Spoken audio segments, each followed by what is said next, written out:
Hello, in this video, we're going to show you how to construct a reusable project template that uses Apptivo's new task dependencies and automatic scheduling. To start, we'll go into the settings area of the projects app and we'll find the area for templates. In my business, you can see that I have quite a few existing templates in here, but let's go ahead and create a brand new template. For this example, let's just do a simple application development project. So I'm just going to name my template, so this is what I can select from later, and I don't really need to include any other details, although I could. What's important is the tasks and the milestones that I put into this project. Everything in our system, as far as the scheduling is concerned, is based around the task, the duration of that task, and the dependencies of the task.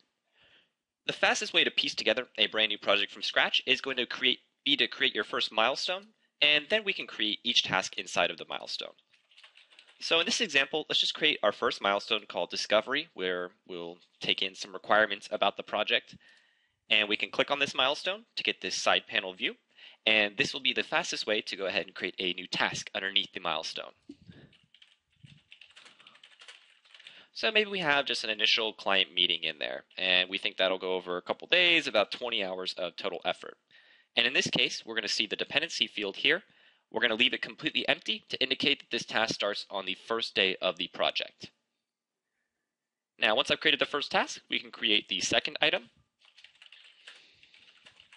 So maybe this is just a second task to complete all the requirements based on what we learned in the meeting, and this is going to take 24 hours.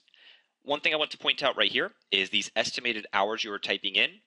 They will be the actual work hours you spend, and we will take in 8 hours of effort for each day, although you can customize that inside of the employee work shifts. Now I've got 24 hours of estimated time, and I'm going to go ahead and use this dependency button right here, and we're going to select the initial client meeting. So this means that no matter what time or which date that I generate the project on, initial client meeting will always come before my complete app requirements. So maybe that's the end of the discovery phase, and we can go ahead and just create a brand new milestone. So click that here and say we're going to do the development now. And once again, I will open this up and I'm going to create a couple tasks in here. So maybe you have like an initial planning task, which will take you a few days. And we're going to make that one depend on completing the requirements. And we can just create one more to finalize all of the development efforts. Nice and simple project. And typically you put a little more detail in here, but this will be good for this example. And we'll make that depend on the app, the plan out development.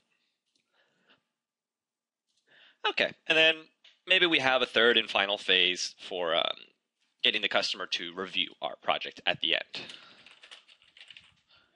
And then there, we can have a couple tasks, but for our example, let's just go ahead and create one single task.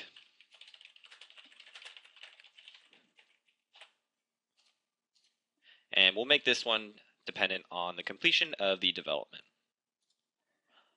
Okay, perfect. So now we've got 5 tasks in our project, and using those dependencies, we were able to piece together the order in which we will complete them. This overall project should probably take a couple weeks based on the estimates we put in there. And there are some other things we can do with our template. For example, being able to organize the team members. I assigned all those tasks to the default person, but you can definitely come in here and add your employee team before assigning the tasks. You can put requirements that are on the project already. You can upload a standard document, things like that. But once you're all set, we can go ahead and we can check the Gantt chart here, but you'll notice it's just the grid layout. We don't get that nice visual breakdown yet. So what we're going to see is when we actually generate the project, we'll get our project schedule created for us. So we're done with this template. We can just go ahead and navigate back to the project homepage, and we're going to create a new project. Now using this templates dropdown, we can see our application development project right there on top, and we could name this. So maybe we're developing a mobile app for somebody, and here's where we can link it to the customer as it sits in our CRM system. And there's also all the billing functionality and everything, but what we want to see is that project schedule. So we've created our new project, our system will do some thinking, and now when we check the Gantt chart, we can see our whole project schedule is mapped out right there. And now we're able to manipulate this however we want. We can zoom out, zoom in, and making changes to the project schedule is absolutely simple. So let's say this final client acceptance, it ends up taking them a little bit to review. It's very easy for me just to click that and drag it. And even if, let's say, a task up in the beginning of the project, such as the requirements, it takes a little longer than expected, your entire project schedule is automatically shifted in real time. So that's it for creating a project template. Check out our YouTube channel for more videos.